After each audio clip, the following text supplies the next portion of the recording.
Vous êtes branchés sur la fréquence 9/3/4. Le podcast Harry Potter, chapitre par chapitre.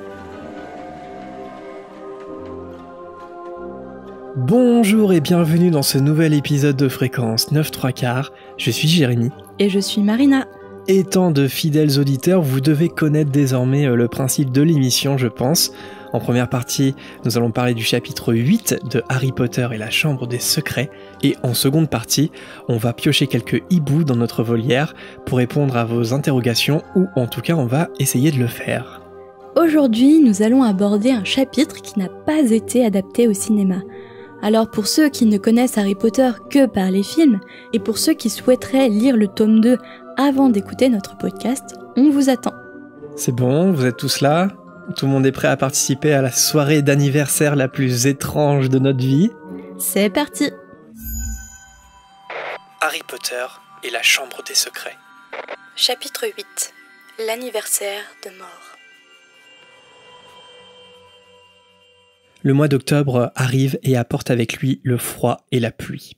Alors c'est dit que Madame Pomme-Fraîche fait face à une épidémie de rhume, sujet sensible les épidémies en ce moment.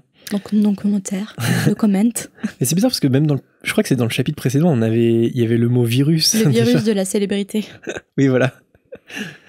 C'est précisé que le remède de Madame Pomme-Fraîche, la pimentine, est efficace, mais que ça peut faire fumer les oreilles pendant plusieurs heures. J'ai envie de dire en ce moment, pas grave, shut up and take my money. Non, mais même pour une grippe, si ça me guérit instantanément, mais si de la fumée me sort des oreilles, je prends quand même tout de suite le traitement, sans réfléchir.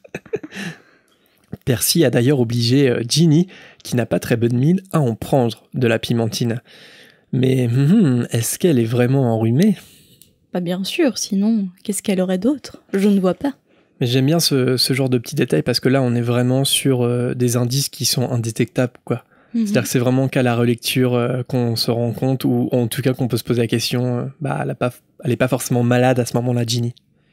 Malgré la météo, Dubois reste déterminé à préparer le plus possible son équipe de Quidditch au nouveau championnat.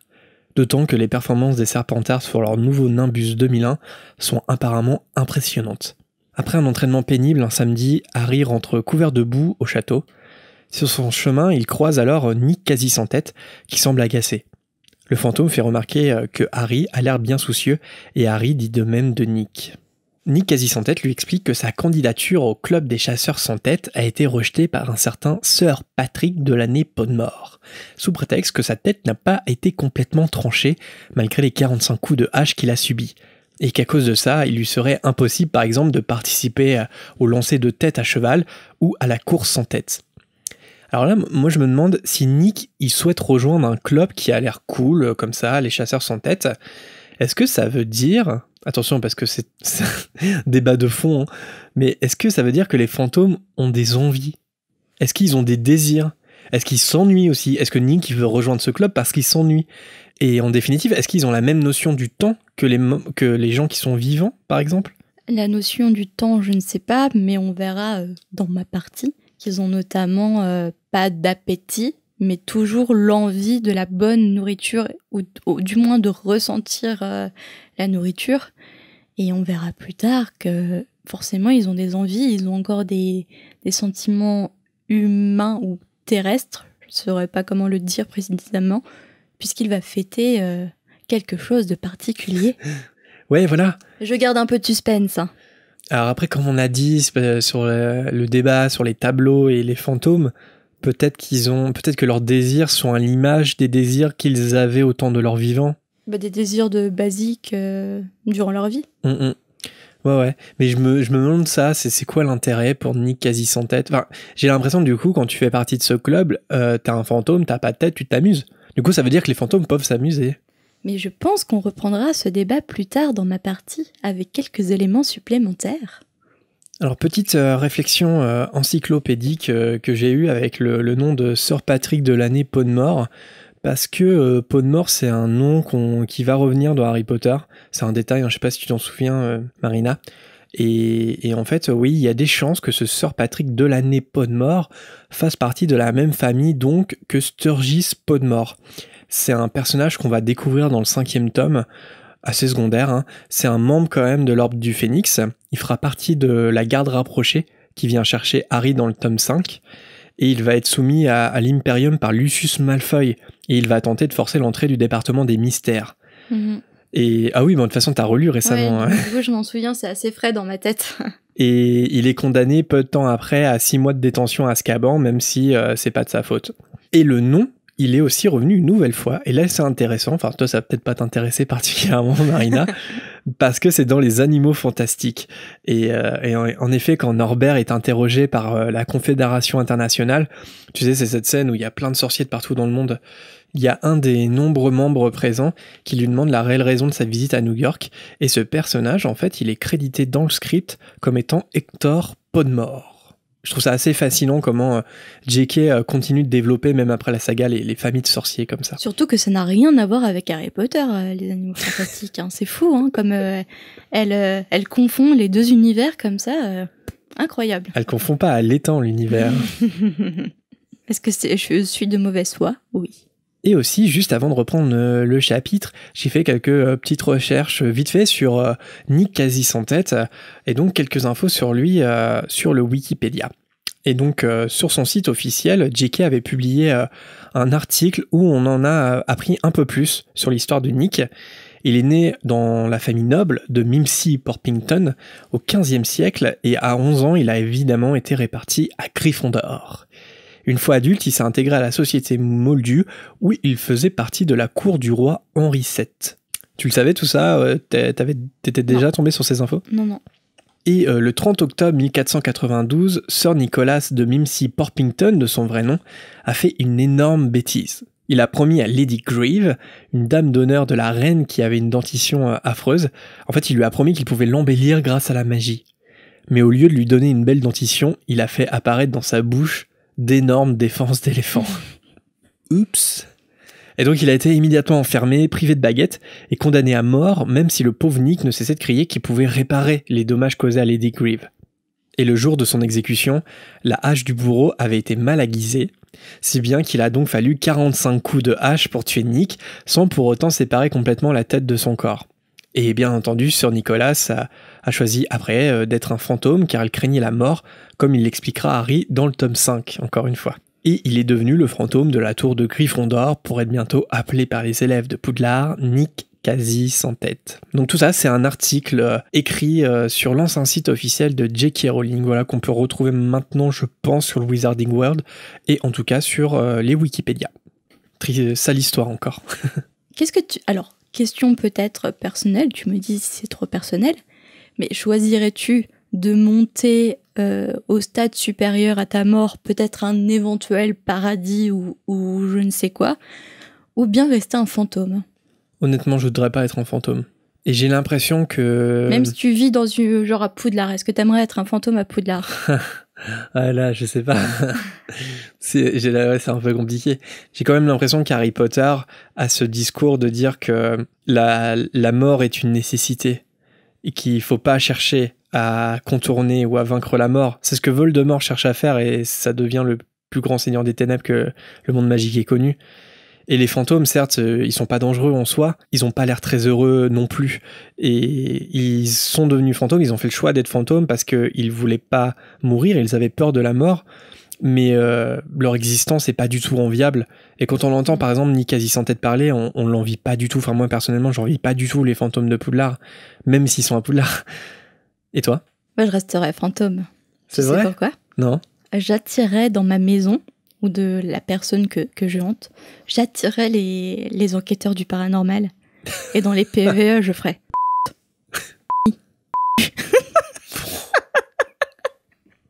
Ça va biper, hein. C'est du bip. Et toute la journée, je m'amuserai à ça dans différents bâtiments et j'embêterai les enquêteurs du paranormal toute la journée. Peut-être que ça me lassera au bout d'un moment, mais peut-être que je deviendrai un fantôme réel pour être hyper vulgaire ou ils vont essayer de décrypter ces mots pour dire « Mon Dieu, qu'est-ce que ça veut dire dans l'au-delà ?» Tu attendrais l'équipe de Ghost Adventures, Zach Bagans. Je répéterai « Zach Bagans, Zach Bagans !» Après, enfin, je sais pas, en tout cas, comme c'est fait dans Harry Potter, c'est pas, ça donne pas envie quand même. parce que ils ont voulu échapper à la mort et on n'échappe pas à la mort. Franchement, quand je sais pas, Nick quasi sans tête, t'as l'impression qu'il est dans le regret permanent, dans une espèce de non-existence constamment. Mimi Géniard, le baron sanglant, on va découvrir bien plus tard la dame grise qui a des remords, qui vit dans le remords, le baron sanglant pareil évidemment puisqu'ils sont liés. Les fantômes ont des sales histoires en fait et ils les ruminent pendant toute leur existence entre guillemets de fantômes et ça j'en vis pas du tout quoi. Après tout dépend ce qui t'attend dans la presse si ça existe. Limite, tu sais quoi, je préfère être un esprit frappeur parce qu'au moins Pivsy s'amuse quoi. Bah oui c'est ça. Et tu vois, moi, je serais une sorte d'esprit frappeur de PVE. Ouais, c'est vrai que ta description, c'était plus genre Peeves. C'est ça. Ouais. Tout le temps dans la nuisance, tu vois. Mais Peeves, pour le coup, il est vraiment différent des fantômes parce que c'est un esprit frappeur. On a déjà eu cette discussion, mais du coup, il est pas là parce qu'il a voulu échapper à la mort ou parce qu'il y a quelque chose dans son passé qu'il n'a pas résolu. C'est juste un esprit frappeur. Il est là pour foutre le bazar, c'est tout, quoi. Grande discussion philosophique. J'apporte toujours une petite touche philosophique à notre débat. C'est un peu mon rôle dans ce podcast. Et on adore ça. Il y a quand même quelques auditeurs qui me disent qu'ils aiment bien mes blagues. Allez, on reprend avec le chapitre et la discussion qui a lieu entre Harry et Nick, qui est justement interrompue par un miaulement de Mystaigne. Et ça se rappelle pas quelque chose, ça, une discussion qui serait interrompue par un miaulement ? Peut-être Wheezy. Et pour vous dire, le seul moyen qu'on a trouvé pour être tranquille, c'est de lui mettre un plaid sur elle et elle s'est endormie et on est tranquille. Et tant qu'elle s'endort pas, je vous assure, s'il n'y avait pas de montage, vous l'entendriez. Parce que même beaucoup. Dans la salle de bain, elle a un miaulement si perçant qu'on l'entend quand même. C'est fou. Bon, Nick, du coup, il conseille à Harry de filer parce que Rusard a la grippe et qu'il est de très mauvaise humeur depuis que des élèves de 3e année ont accidentellement projeté de la cervelle de crapaud au plafond d'un cachot.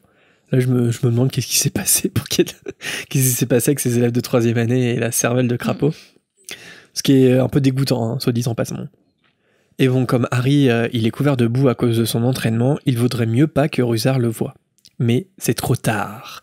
Grâce à sa connexion avec Mystaigne, Rusard arrive déjà d'un air hargneux, enveloppé d'une écharpe écossaise. Il ordonne à Harry de le suivre immédiatement. C'est la première fois que Harry voit le bureau du concierge. C'est une petite pièce miteuse, sans fenêtre, remplie de dossiers de punition entassés dans des étagères. Il y a même des chaînes et des menottes accrochées derrière le bureau. Bon, on en a déjà parlé, mais j'espère vraiment que ces chaînes n'ont jamais été utilisées par Rusard. Alors justement, j'ai une question qui me trotte dans la tête après avoir lu l'Ordre du Phénix. Et je sais pas si je peux en parler maintenant, parce que ça serait... Non, bon, vas-y, on peut l'évoquer. Justement, là, des chaînes qui n'ont jamais été utilisées. Et à un moment, Ombrage, dans l'Ordre du Phénix, elle autorise les châtiments corporels. Et en fait, à un moment, pour que Harry puisse utiliser la cheminée de Ombrage pour parler à Sirius, les jumeaux Weasley ont transformé, je ne sais plus, le couloir en marécage, et ils se sont fait attraper par Ombrage et Rusard. Et là, enfin, Ombrage, elle autorise Rusard à donner des coups de fouet. Et c'est jamais dit, en fait, dans le livre, si effectivement les Weasley avaient... Ah bah non, ils ont jamais donné des coups de fouet, puisque c'est là où ils sont partis. Mais non. Ouais, alors après, j'ai l'impression quand même qu'il y a eu des châtiments corporels par la brigade inquisitoriale. Après, quand tu vois les châtiments corporels, ça rentre dans le fait d'écrire avec une plume qui, quand même, grave le message que tu écris sur le papier sur la main. Hein. C'est un châtiment corporel en soi. C'est de la torture, hein, complètement. Harry, il garde la cicatrice toute sa vie sur sa main. Tout en grognant, Rusard écrit sur un parchemin la punition d'Harry. Quand il fait mention du crime commis, Harry dit qu'il exagère un peu. Rusard lui explique que pour Harry, c'est peut-être juste un peu de boue, mais pour lui, c'est 1 heure de plus à nettoyer ses saletés. On va l'apprendre dans quelques instants, mais c'est quand même pas un peu abusé de la part de Dumbledore d'embaucher un crackmeul comme concierge, justement. Enfin, il vaut mieux avoir des pouvoirs magiques, tout lui est pénible dans sa profession à Rusard. Tu crois qu'il n'arrive même pas à lancer un sort de... Il n'a pas de magie au point de ne pas pouvoir lancer un sort de nettoyage? Ah oui, non, je pense pas. Je pense pas, mais justement, on va en reparler un petit peu après des crackmeuls. Au moment où Rusard s'apprête à dire la sanction qui attend Harry, un grand retentit au-dessus de leur tête en faisant vaciller la lampe suspendue au plafond. Rusard se précipite alors hors du bureau en criant le nom de Peeves. Harry se retrouve alors seul dans le bureau de Rusard. Il aime pas beaucoup Peeves, mais là, il lui est plutôt reconnaissant et il espère que l'incident occupera suffisamment Rusard pour qu'il l'oublie. En attendant, Harry s'assoit dans le fauteuil de Rusard et son regard tombe sur une enveloppe violette posée sur le bureau et sur laquelle est écrit « Vite magique, cours par correspondance pour sorciers débutants ». Harry, qui, comme on le sait, est d'une nature extrêmement curieuse, il ouvre l'enveloppe et il lit le parchemin qu'elle contient. Vous vous sentez déboussolé dans le nouveau monde de la magie ? Vous n'osez plus jeter de sorts en public par peur de paraître ridicule ? Tout le monde éclate de rire quand on vous voit tenir votre baguette magique ? Il existe une solution à vos problèmes. Vite Magique est une méthode entièrement nouvelle, rapide, facile, aux résultats garantis. Des centaines de sorcières et de sorciers en ont déjà bénéficié. Alors je sais pas toi, mais personnellement, la curiosité, c'est un trait de caractère avec lequel je m'identifie pas du tout avec Harry. Par exemple, jamais de la vie j'aurais ouvert la lettre, j'aurais eu trop peur. Et pareil, j'aurais jamais plongé dans la pancine de Rogue dans l'ordre du Phénix, par exemple. Et toi, est-ce que tu t'identifies quand même à Harry dans ces moments-là ou pas ? J'aurais même pas fait par peur parce qu'à aucun moment j'aurais pensé à le rire en fait. Ouais. C'est même plus de la curiosité, c'est c'est de l'impolitesse, c'est de l'intrusion dans la vie privée, quoi. Ouais, c'est ça. Ça va au-delà de la curiosité. Après, c'est un trait de caractère qu'il a, Harry. Il est curieux, quoi. Mais attends, tu peux être curieux de différentes choses dans la vie. Curieux quand on te raconte un potin, tu vois. Mais au point d'ouvrir un courrier qui ne t'est pas destiné, ça va au-delà quand même de la simple curiosité.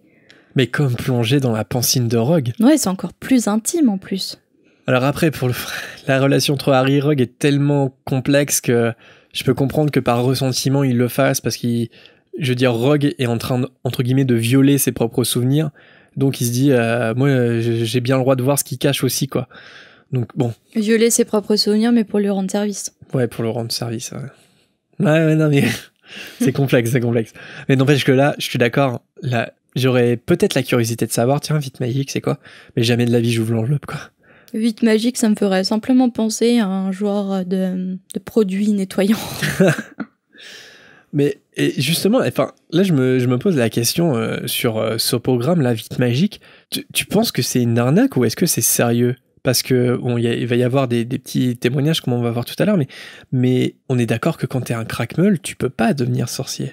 Je pense que c'est utile pour les sorciers qui n'ont pas beaucoup de compétences, qui ne sont pas très doués.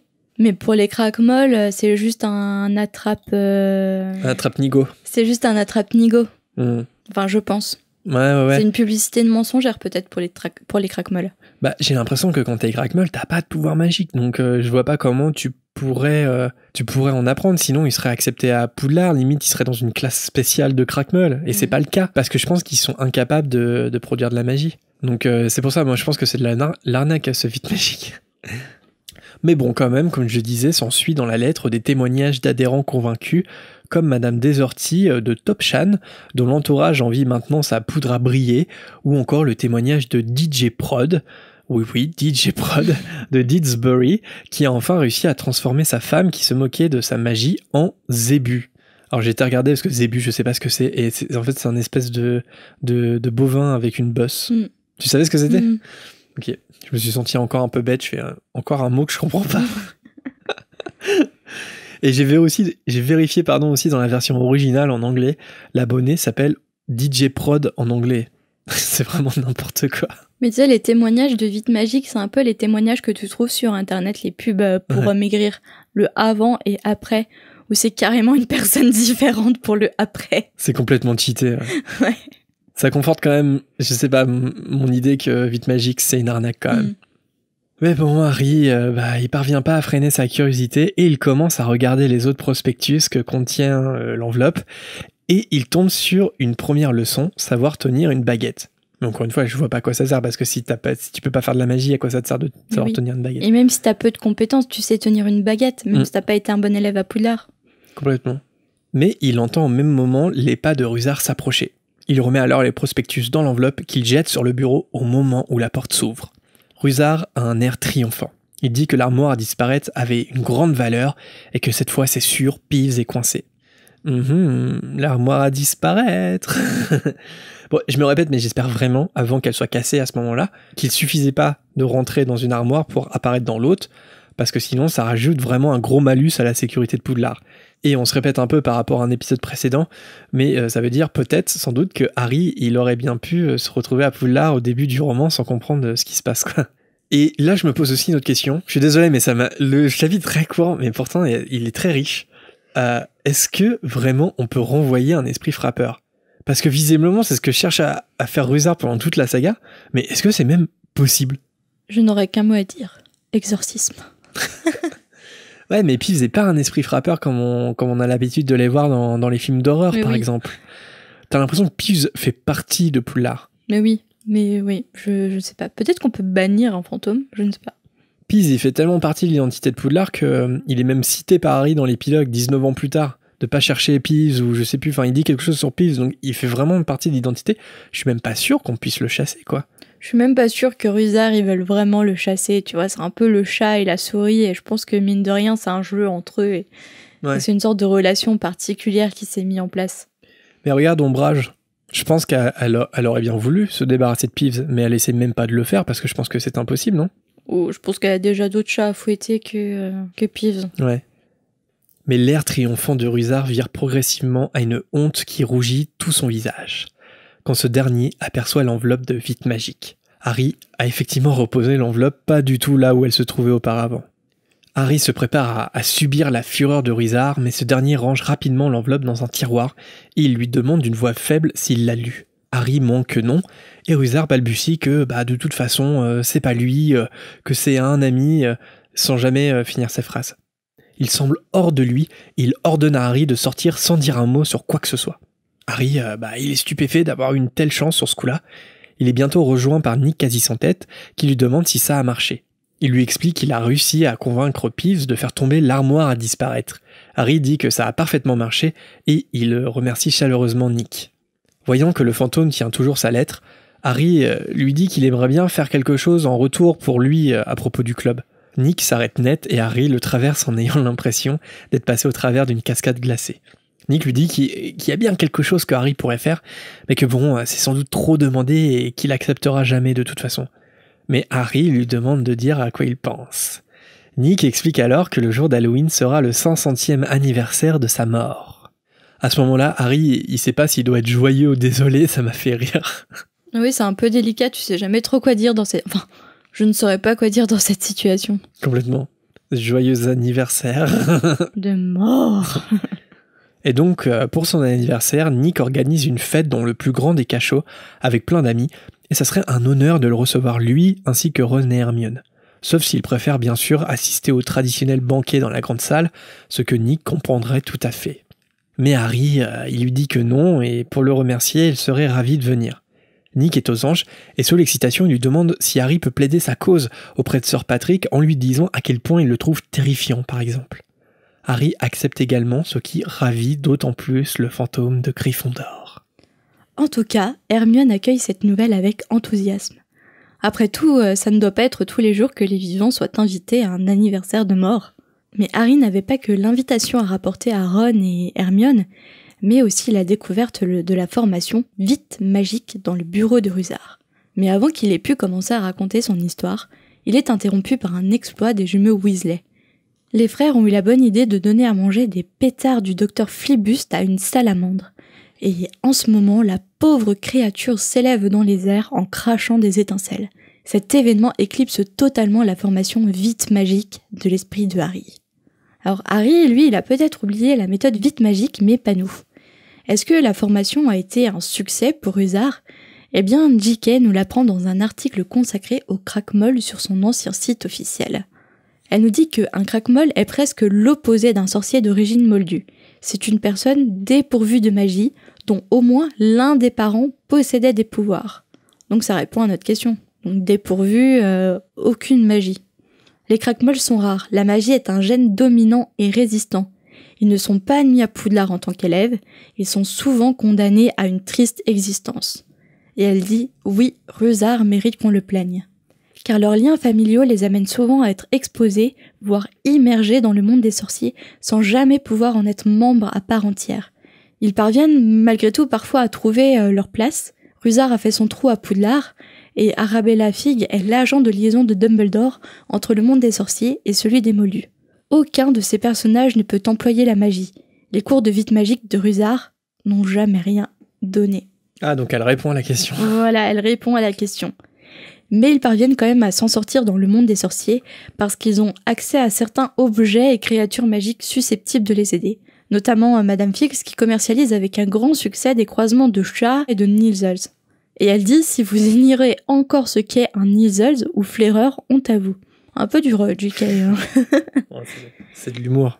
Et si Arabella Fig n'a jamais vu les détraqueurs qui ont attaqué Harry et Dudley, elle avait assez de connaissances en magie pour identifier les sensations qu'ils ont créées dans l'allée. Mais moi, j'ai toujours cru qu'elle avait aucunement assisté à la scène, en fait.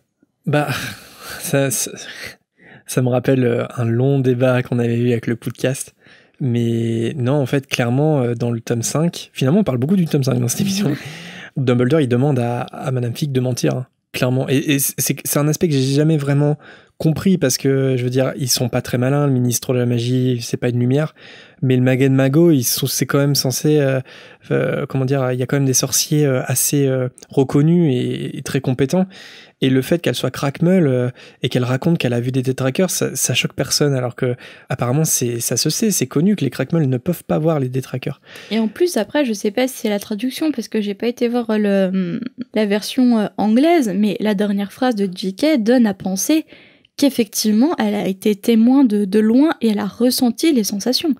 Oui, en plus c'est vrai ça. Enfin, elle a assisté à la scène entre Harry et Dudley, mais elle n'a pas pu les voir. Et par contre, je sais pas pourquoi, elle dit qu'elle les voit pendant le jugement au tribunal. Et ça, je sais pas pourquoi elle se contente pas d'être honnête et de dire qu'elle est crackmeul et qu'elle a ressenti leur présence. Ils ont commencé à la croire quand elle a décrit les sensations qu'elle a ressenties. Ouais. Et pas quand elle a dit « je les ai vues ». C'est ça qui est étrange. Ouais. Et ça me rappelle une question qui est un débat assez intéressant. Toi, tu préférerais être moldu, sans savoir que le monde de la magie existe, ou tu préfères être crackmeul et vivre dans le monde de la magie? Moldu. Ok, moi aussi. Parce que c'est terrible, tout le monde autour de toi utilise la magie. Leur vie est totalement différente avec la magie. Tu as accès aux lieux magiques, mais sans en exploiter l'intégralité, ça doit être d'une frustration extrême. Dites-nous en commentaire si vous n'êtes pas d'accord avec nous et si vous auriez préféré être crackmeul, expliquez-nous pourquoi. On vous le dira avec plaisir. Arrive le jour d'Halloween. Et le jour d'Halloween, c'est un peu le jour des regrets pour Harry quand il découvre la décoration de Poudlard. Cette décoration est à base de chauves-souris vivantes, d'énormes citrouilles géantes de Hagrid qu'il avait creusées avec soin, et elles sont tellement grandes qu'on pourrait s'y asseoir au moins à 3 personnes. Et comparé à ces décorations et le festin qui attendent les élèves de Poudlard, l'anniversaire de mort de Nick Quasi-Sans-Tête paraît un peu moins attrayant, on va dire. Mais d'un ton autoritaire dont seule Hermione a le secret, elle lui rappelle qu'une promesse est une promesse.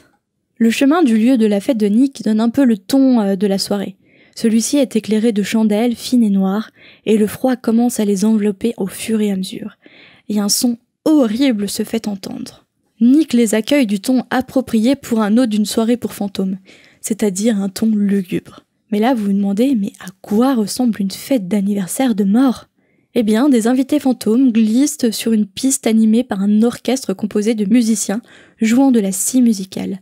L'ambiance lumineuse est sur un ton d'une lumière d'un bleu éclatant, mais l'ambiance est tellement glacée que de la buée sort des bouches de Ron, Hermione et Harry. Parmi les invités, les 3 amis voient le moine gras, le fantôme de Pauvre-Souffle, le baron sanglant et Mimi Géniard, au grand regret de Hermione. Elle apprend au garçon que c'est le fantôme très susceptible et très gémissant qui hante les toilettes des filles du 2e étage. En parcourant la salle des yeux, Hermione, Ron et Harry aperçoivent quelque chose qui les attire. Un buffet. Mais en s'approchant, une odeur nauséabonde se fait sentir. Un gâteau en forme de pierre tombale trône portant l'épitaphe « Sir Nicholas de Mimsy Porpington, mort le 31 octobre 1492 », au milieu d'une tonne de nourriture rance. En effet, la putréfaction permet au fantôme de sentir un minimum la nourriture lorsqu'il la traverse. Donc tu vois, ça continue un peu ton débat sur l'envie que peuvent ressentir les fantômes ou les émotions. Tu vois, je pense qu'ils ont un manque de la nourriture, pas le manque d'appétit, mais le manque de ressentir la nourriture au point de mettre de la nourriture rance, la traverser pour sentir un minimum de de nourriture, de plats. Ouais, et puis je crois me souvenir que même dès l'école des sorciers, Nick quasi sans tête regarde les premières années, enfin regarde les élèves de Gryffondor manger et il les regarde un peu avec envie et avec tristesse parce que lui aussi il aimerait bien manger à nouveau.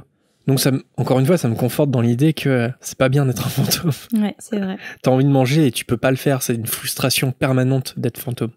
Alors Jérémy, quel rapprochement historique peut-on faire avec la date du décès de Nick, à quelques jours près? Est-ce que quand tu as relu le chapitre, ça t'a pas fait tilt? Si, mais alors, honnêtement, il est sur le doc juste après, donc t'as pas. Oui, mais quand tu l'as relu toi-même, le chapitre, ça t'a pas. La date, elle t'a pas donné. Ouais, si, c'est la découverte de l'Amérique. Ouais, c'est 1492, et puis le 31 octobre, c'est Halloween. Ouais. Enfin, en vrai, c'est normal, c'est la fête d'Halloween, donc.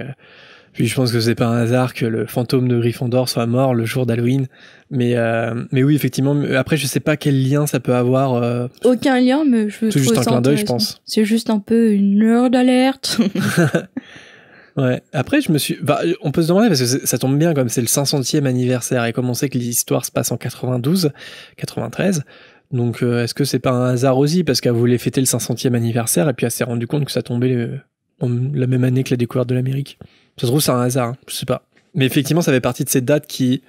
Quand tu vois 1492, tu fais... Ouais, complètement. Comme 1789, tu vois, la Révolution française, tu vois, c'est des dates, tu les vois, tu les associes 1515. Marignan. Tout à fait. Il y a des dates qui marquent comme ça. Mais un invité désagréable se démarque par rapport aux autres fantômes. C'est bien entendu Peeves, l'esprit frappeur. Mais s'il vient parler aux trois vivants, ce n'est pas pour converser aimablement, bien sûr.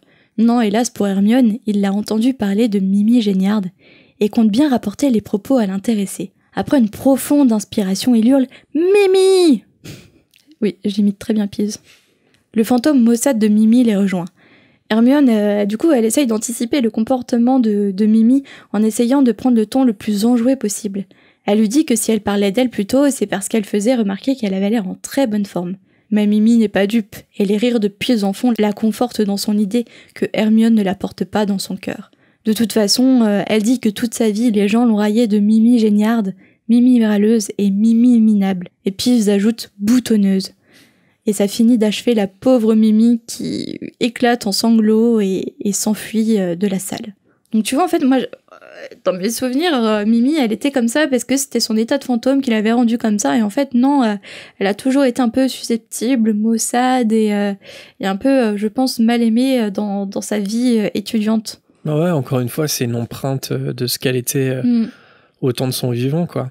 Là, moi, je me pose une question, c'est est-ce que tu trouves que ce chapitre, c'est dommage qu'il n'ait pas été dans le film? Ouais, parce que ça introduit les craquemolles, mine de rien. Ça prépare le terrain pour les craquemolles, pour le fait que Rusard n'est pas doué en magie, voire qu'il n'a aucune magie. Ça introduit, ça en dit plus pour les fantômes, ça introduit Mimi Géniard. Ouais. Après, on a vu récemment une version longue, avec les scènes coupées de La Chambre des Secrets, qui fait près de 3 heures. Et ce qui fait que le film est très fidèle au livre avec les scènes coupées. Il manque quand même ce chapitre. Après, clairement, je vois un peu pourquoi Steve Kloves il l'a un peu supprimé, parce que finalement, effectivement, le plus gros truc, parce que les craquemolles, c'est assez secondaire finalement, mais pour l'intrigue, c'est Mimi Géniard. Ça permet d'introduire Mimi Géniard, et s'il prépare directement dans ses toilettes, c'est assez simple, il la découvre à ce moment-là. Et puis ça permet aussi de tomber sur la première victime. Et comme Harry, il a déjà entendu le basilic en retenue de Gilderoy Lockhart, c'est assez facile de faire le pont, autant qu'il l'entende la première fois qu'il y a une attaque, et comme ça, il n'y a pas besoin. Ça fait moins d'effets spéciaux aussi. Et du coup, moi, après que l'émission soit sortie, je me suis posé la question, mais quand Harry, il entend dans le chapitre d'avant le basilic, pourquoi finalement il n'y a pas d'attaque? Et c'est une question qu'on ne s'est pas posée à ce moment-là. Désolé, je quitte un peu ton chapitre, mais parce que ça me rappelle pour le chapitre précédent.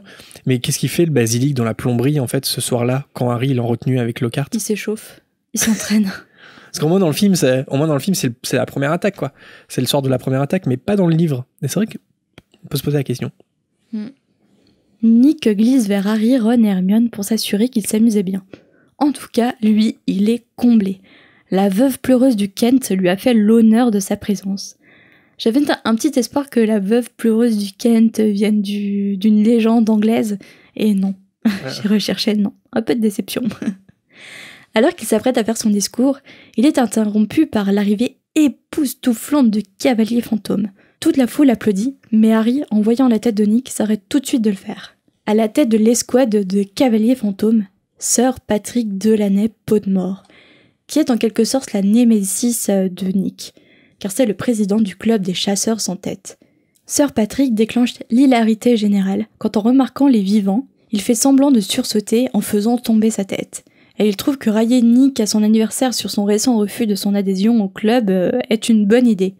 Sous l'œil insistant de Nick, Harry essaye d'accomplir la mission de persuader Sir Patrick que Nick est effrayant.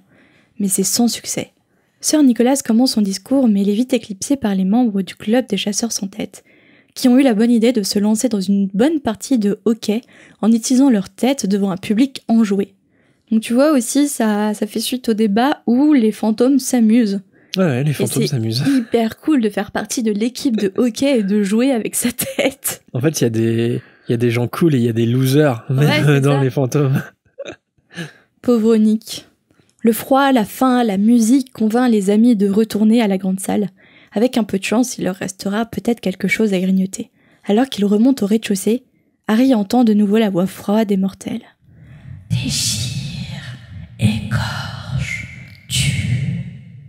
Si affamé depuis si longtemps, tuez. Il est temps de tuer. La voix semble s'éloigner dans les étages. Harry court 4 à 4 les escaliers, mais arrivé à la grande salle, il est impossible d'entendre à nouveau la voix avec le vacarme des discussions. Il monte alors au premier étage, toujours suivi de Ron et Hermione qui, eux, ne comprennent pas ce qu'il se passe. Je sens l'odeur du sang. L'odeur du sang. Harry continue sa course après la voix glaçante. Soudainement, Hermione crie. En face, quelque chose brille. À la lueur des torches, on peut lire l'inscription suivante. La chambre des secrets a été ouverte. Ennemi de l'héritier, prenez garde. Mais ce n'est pas tout. Alors que Harry se fait rattraper de justesse par Ron et Hermione en glissant dans une flaque d'eau, quelque chose attire leur attention. Miss Teigne est pendue par la queue à une torchère, raide comme un piquet, les yeux grands ouverts. Figé de terreur, le trio prend la décision trop tardive de partir. Le festin vient de se terminer et de chaque extrémité des couloirs, un flot d'élèves apparaît. Les conversations s'évanouissent quand la foule découvre le sinistre spectacle. Le silence est interrompu par Drago Malfoy qui, d'un regard flamboyant, lit l'inscription sur le mur. Et alors, un grand sourire apparaît sur son visage quand il voit Miss Teigne.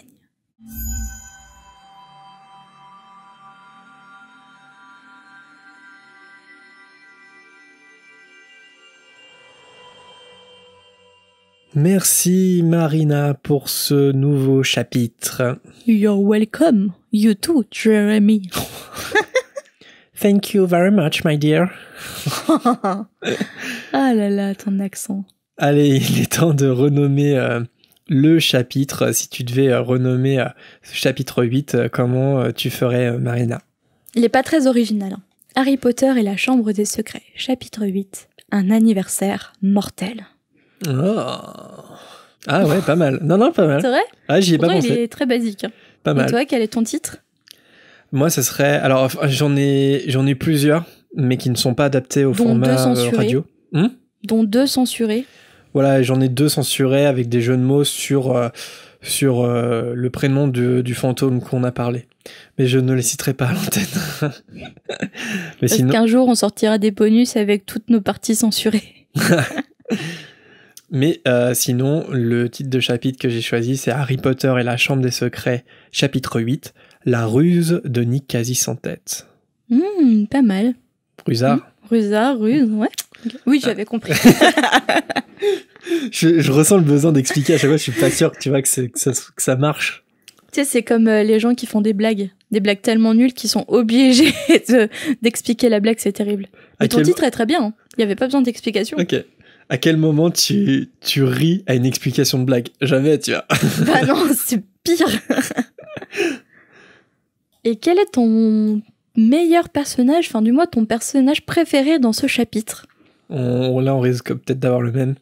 Je pense. C'est un mortel ou c'est un fantôme? Fantôme. Ouais, c'est Peeves. Ah non, moi Ah ouais Non, j'ai Nick. Ah non, mais moi j'ai choisi Peeves parce que j'aime bien, tu lui demandes, vas-y, va casser ça. Il le fait. Il Ah dit ouais. ok. Pour lui, c'est du plaisir, c'est pas un travail. Tu vois. Et puis aussi pour son côté gros cafeteur avec Mimi Géniard pour créer l'embrouille. Enfin voilà, j'aime bien l'impertinence de Peeves dans ce chapitre. Et toi? Non, moi Nick, parce que du coup, ça revient à tout ce qu'on a dit sur les fantômes, mais j'aime bien le traitement de JK par rapport aux fantômes.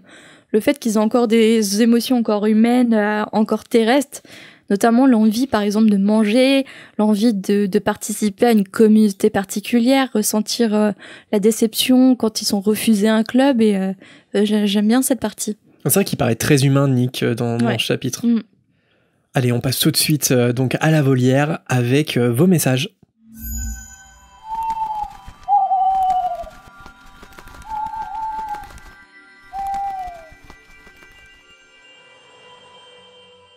Et on passe au premier hibou sonore, celui de Chloé. Salut Jérémy, salut Marina. Je me permets tout d'abord du coup de vous remercier pour votre super podcast. C'est vraiment un plaisir de pouvoir partager la lecture des tomes chapitre par chapitre avec vous. C'est un très chouette moment. Et je voulais aussi vous poser une question sur les souvenirs. Je voudrais savoir si vous pensez qu'on peut prendre un souvenir par la force.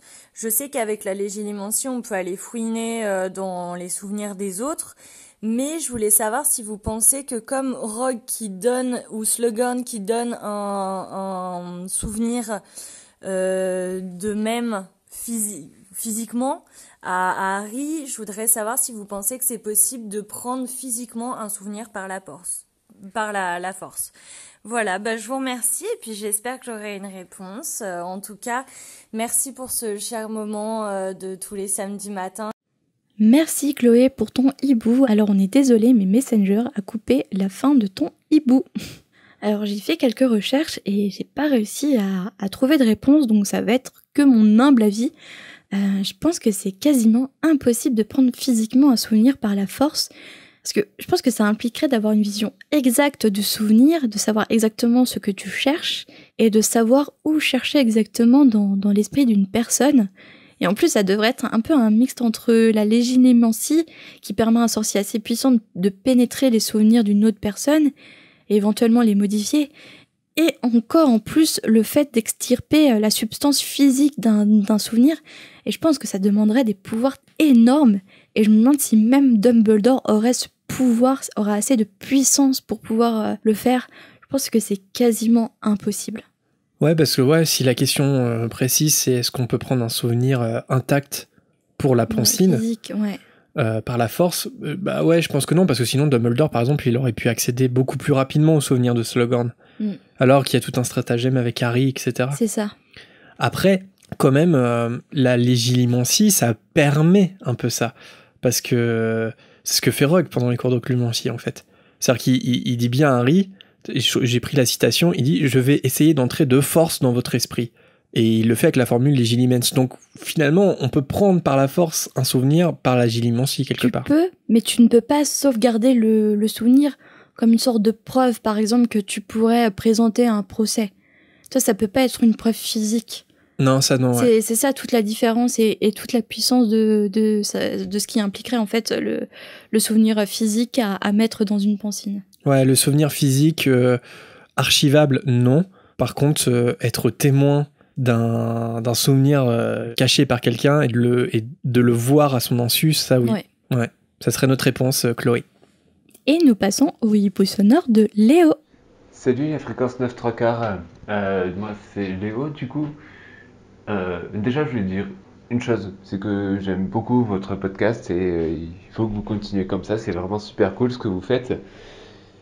Et j'avais aussi une deuxième question. Là, je suis en train d'écouter l'épisode chez Fleury et Bott, et plus particulièrement donc la question sur les détraqueurs. Et je me suis fait donc l'observation, c'est que les détraqueurs, on les voit toujours en fait en interaction avec des humains. Et est-ce que, du coup, il existe des détraqueurs, entre guillemets, à l'état sauvage, qui vivraient, je ne sais pas où, dans des cavernes, dans la forêt?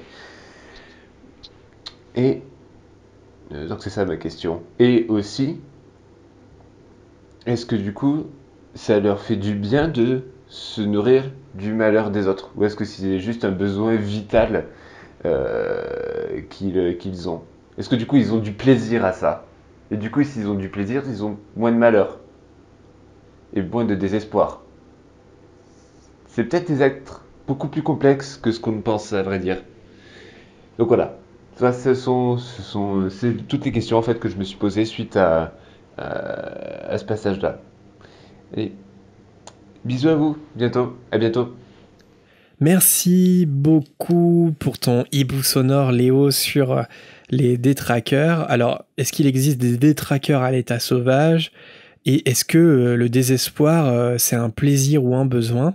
Alors là, on a quelques infos parce que JK elle a publié en 2015 un article sur Azkaban.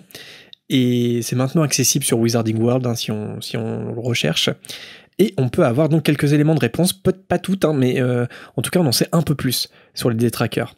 Alors on a appris dans l'article que l'île d'Azkaban était habitée par un sorcier macabre au XVe siècle qui s'appelait Écrisdis, et son hobby, un hobby comme un autre, c'était d'attirer les moldus sur son île pour les torturer et les tuer avec la magie noire. À sa mort, les sortilèges qui protégeaient l'île ont disparu et c'est à ce moment-là en fait que le ministère a donc découvert l'endroit avec une forteresse infectée de détraqueurs. Donc c'est un mage noir qui a créé les détraqueurs en fait. L'île est restée abandonnée jusqu'au Code international du secret magique à la fin du XVIIe siècle. Et le ministre Raoul, à l'époque, ce qui est un futur nom de mange-mort dans la saga, il a décidé d'utiliser l'endroit macabre comme prison pour enfermer les prisonniers sorciers.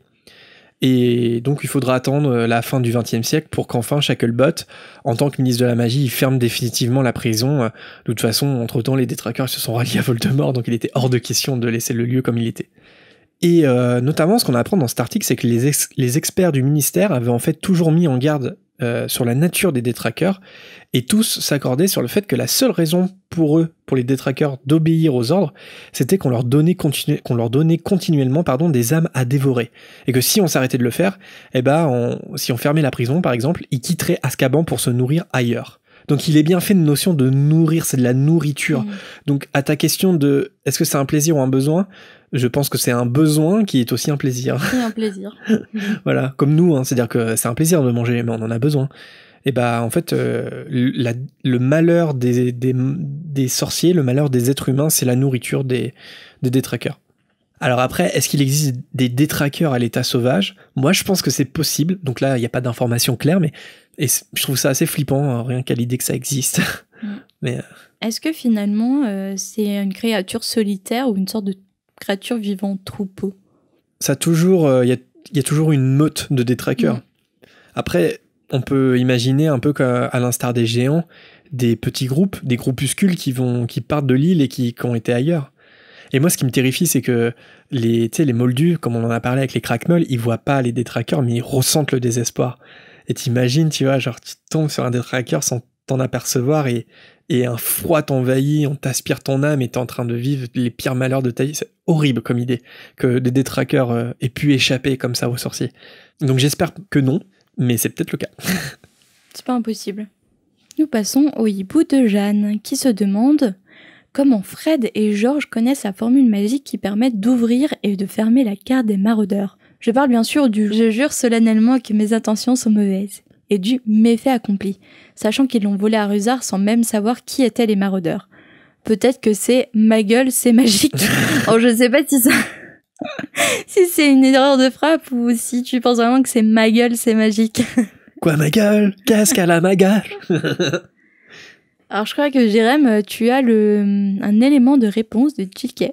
Moi, un tout petit. Non, enfin, c'est une réponse, je vous réponds, mais je vous donne pas trop de réponses en fait. En fait, dans une rencontre avec des fans en 2005 à la sortie du 6e tome, on a posé la question à J.K. Rowling et en fait, elle a suggéré que la carte avait aidé Fred et George. Elle aurait reconnu en eux, en fait, leur nature un peu roublarde. Facétieuse. Et en fait, elle les aurait guidés sur le chemin pour trouver la formule magique. Et puis, elle avait aussi évoqué le fait que de dire « je jure solennellement que mes intentions sont mauvaises », c'est de toute façon une phrase que pourrait très bien dire Fred ou Georges, en fait, de façon naturelle. Mais que la carte, pour que l'incantation soit précise, c'est la carte qui les a aidés. D'accord. Mais on le voit par exemple avec Severus Rogue, parce qu'il essaye de révéler les secrets de la carte, et en fait, les maraudeurs se mettent à parler à Severus Rogue. Ouais. Donc la carte peut agir alors qu'elle n'est pas activée. Donc, ça montre à quel point les maraudeurs étaient doués en magie. Mais honnêtement, je pense que c'est un chef-d'œuvre d'artefacts magiques qu'ils ont créé. C'était brillant. En plus, on ne sait pas vraiment comment elle est faite. Est-ce qu'il y a de l'alchimie ? Quels sont les sortilèges qui l'entourent ? Mais je pense que c'est un génie. Enfin, l'objet est hyper précieux en vrai.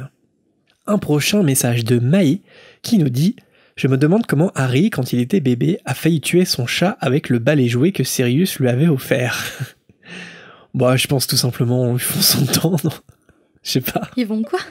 En lui fonçant dedans, non ? Je sais pas. Il suffit que le chat panique et saute dans le vide par la fenêtre du premier étage et oui. C'est rapide, hein. Ouais, je pense pas un chat qui soit dans une famille sorcière ou pas. Le fait de voir un balai volant avec un bébé dessus, je pense qu'il n'aime pas. Un hibou de Barthélemy qui nous demande quand est-ce qu'on a lu Harry Potter pour la première fois et combien de fois on les a lus. Lui, il les a lus au moins 5 fois. Donc pour la première fois, j'avais 8-9 ans. Et combien de fois, ça je sais pas. Les premiers, je les ai lus de nombreuses fois, du premier au 4e de nombreuses fois. Par contre, je me rends compte qu'à partir de l'Ordre du Phénix, ça faisait peut-être 10 ans que je ne les avais pas ouverts. Voilà pour ma part. Et toi ? Donc, comme on avait déjà dit, je crois, on avait déjà évoqué ce sujet, mais moi j'ai découvert après la sortie du premier film, donc j'avais 11 ans. Et combien de fois je les ai relus, j'ai arrêté de compter, honnêtement. Je pense que je l'ai fait au moins 1 à 2 fois par an, tous. Et donc je préfère pas savoir combien de fois je les ai relus, parce que 11 ans, maintenant j'ai 29 ans. Voilà. Je les ai lus un bon paquet de fois, mais je sais pas exactement combien de fois. Autant de fois que tu as lu Maupassant, Flaubert et Zola, bien entendu. Complètement. Complètement. Surtout Zola. Zola, ça se lit facilement. Gros stuff, hein. Zola... Comme on dit, ça passe crème. Ouais. Allez, un autre hibou de Naï. Je lisais le Quidditch à travers les âges, qui est d'ailleurs un très bon livre, je trouve, et une phrase m'a fait tilter sur le fait que les sorciers puissent transplaner d'un continent à l'autre, alors que dans les Animaux Fantastiques, Norbert est obligé de prendre le bateau pour se rendre aux États-Unis. Voilà, je voulais juste avoir votre avis. Alors, justement, c'est dit dans l'extrait des Animaux Fantastiques que seuls les sorciers les plus habiles peuvent transplaner au-delà de l'Atlantique. Donc en fait, tout simplement, je pense pas que Norbert ait suffisamment de pouvoir pour le faire, en fait. C'est pas donné à tout le monde. Ouais. Donc Norbert, c'est un excellent zoologiste, le meilleur dans son domaine, très certainement. Mais ça implique pas forcément que c'est un sorcier très puissant. Donc je pense qu'il peut pas le faire, ou en tout cas il se sent pas le faire. Et contrairement à Dumbledore, par exemple, qui, je pense, s'il veut aller aux États-Unis, il a peut-être pas besoin de prendre le bateau, lui. Et en plus, je pense que le transplanage, le sorcier moyen a le permis de transplaner, mais je pense que c'est une chose de savoir transplaner et une chose de savoir bien transplaner. De pas se désarticuler. Ouais. Je pense que c'est pas donné à tout le monde de bien savoir transplaner. Et en plus, je me demande si tu te désarticules sur un voyage aussi long que ça, à mon avis, les conséquences sont catastrophiques. Sont encore pires, en fait, en fonction de la distance. Ça s'empire. Donc, ça doit être très dangereux. Je pense qu'il vaut mieux pas tenter si tu te sens pas de le faire. Et un dernier hibou de Eva, qui nous demande « Est-ce que les elfes de maison font aussi la lessive ou pas ? Parce que ça reviendrait à leur donner des vêtements. » Alors Eva, on va pas te cacher qu'on a déjà débattu, Jérémy et moi, en lisant ta question. Parce qu'on dit, mais c'est vrai, et en fait, on n'a pas de réponse à apporter, bien sûr, que des suppositions, et c'est un casse-tête, parce que, alors, les elfes de maison ne peuvent pas désobéir à un ordre de leur maître. Donc ça sous-entendrait que, dès que le maître donne des vêtements sales à laver, ils doivent énoncer l'ordre, fais la lessive. Mais si tu oublies de donner l'ordre, est-ce que, du coup, l'elfe de maison se dit « Ok, il me donne des vêtements et je me barre ?» Mais, après, on suppose que la majorité des elfes n'aspirent pas vraiment à une vie de liberté. Par exemple, il y a Winky, qui est le contre-exemple de Dobby. Dobby, lui, il aspire à être un elfe libre et Winky tombe dans l'alcoolisme après avoir été libéré par son maître. Donc, s'ils prennent des vêtements sales pour les laver, et je pense qu'ils sont tellement endoctrinés dans cette vie d'esclavage que la majorité ne vont pas penser à être libérés. Je pense que ça peut arriver si des elfes aspirent à être libres. On voit bien Hermione, encore dans le tome 5, qui tricote des vêtements. Et les elfes en ont marre, en fait, et ont tellement peur de tomber sur ces vêtements qu'ils laissent Dobby faire tout seul le ménage dans la salle commune parce qu'ils veulent pas prendre le risque d'être libérés. Donc Dobby, je pense que c'est un peu un cas particulier. Ouais, complètement, je suis d'accord à 100%. Dobby, c'est le contre-exemple de tous les elfes de maison, en fait. Contrairement aux Pixies, dont on a parlé, en fait, et qui sont les inspirations folkloriques des elfes de maison, les Pixies, eux, sont un peu roublards, justement. Et si on leur donne, par exemple, de la lessive et qu'on leur explique pas forcément bien, ils peuvent l'interpréter comme « Ah, tu me donnes un vêtement, donc je m'en vais. » Et voilà, et puis ça va les faire marrer, ils vont partir. Mais il y a une notion d'esclavage chez J.K. Rowling, et les elfes sont comment dire, ils se disent heureux d'être en esclavage et ils aspirent pas du tout à la liberté. Donc en fait, quand on leur donne des vêtements à laver, ils savent qu'ils doivent faire la lessive, ils vont pas chercher plus loin. Et voilà. Après, moi je me demande par exemple Dobby, est-ce qu'il lavait les vêtements des Malfoy ? Et est-ce que les Malfoy ne devaient pas faire gaffe à Dobby un peu ? Après, heureux en esclavage, je sais pas s'ils peuvent être heureux en esclavage. Non, j'ai dit ils se disent heureux. Ah ouais, mais parce qu'ils sont tellement asservis depuis longtemps que ça ne leur vient même pas à l'idée de ne pas servir les sorciers. Complètement, c'est du lavage de cerveau. Ouais. Ah ouais, ils sont endoctrinés en fait. Ils ont l'illusion du bonheur, mais en fait ce sont des esclaves. Et les sorciers sont 100% responsables de ça. Ce serait notre réponse, Eva. Je pense pas que ça soit problématique en fait pour la plupart des elfes, mais n'empêche qu'on peut se poser la question concernant Dobby, parce que vu comment Harry lui donne une chaussette, je veux dire, dans toute sa vie d'esclavage auprès des Malfoy, est-ce qu'il aurait pas pu se retrouver dans une situation où effectivement on lui donne un vêtement sans qu'il ait l'intention de lui en donner un. Et voilà, c'est terminé pour ce chapitre 8. Merci à tous pour vos réactions. Notre volière est un peu chargée en ce moment, donc c'est possible qu'on cite un de vos anciens hiboux pour la prochaine émission. Et dans tous les cas, on vous lit et on vous répond avec beaucoup de plaisir. Quelques dédicaces comme d'habitude, d'abord à Audrey qui nous a découvert sur Spotify, à Rose qui fait des puzzles 3D Harry Potter comme nous. On a commencé le terrier récemment. Et d'ailleurs, là, on vient de voir sur Internet qu'à partir du 18 mai, il propose la cabane de Hagrid. Ouais. Encore quelque chose à ajouter sur la liste. On est très fan des puzzles 3D. Merci aussi à Morgane qui nous a cité sur son blog et aussi au chat de Roxane qui apparemment aime bien notre podcast. Merci également à Jérémy qui nous a découvert très récemment. Ça veut dire quoi ? Mais c'est pas moi. Ah bon, t'es sûr ? C'est un auditeur qui s'appelle Jérémy. C'est vrai ? Oui. Quelqu'un de très bien sans doute. Quelqu'un de brillant, je pense. Acteur studio. À Margot pour sa jolie story, à Jessica pour la belle photo de son bébé Potterhead, ou encore à Mariam qui a découvert Harry Potter d'une manière un peu insolite, grâce ou à cause de sa clavicule cassée. J'espère que tu t'en es bien remis depuis le temps. Si vous souhaitez discuter avec nous et d'autres auditeurs, n'hésitez pas à rejoindre notre groupe privé Facebook. Depuis le début du confinement, on a d'ailleurs pris l'habitude d'y faire un petit apéro Potterhead le samedi soir en direct. Donc si vous voulez prolonger l'aventure avec nous entre la sortie des épisodes, on sera ravis de vous accueillir.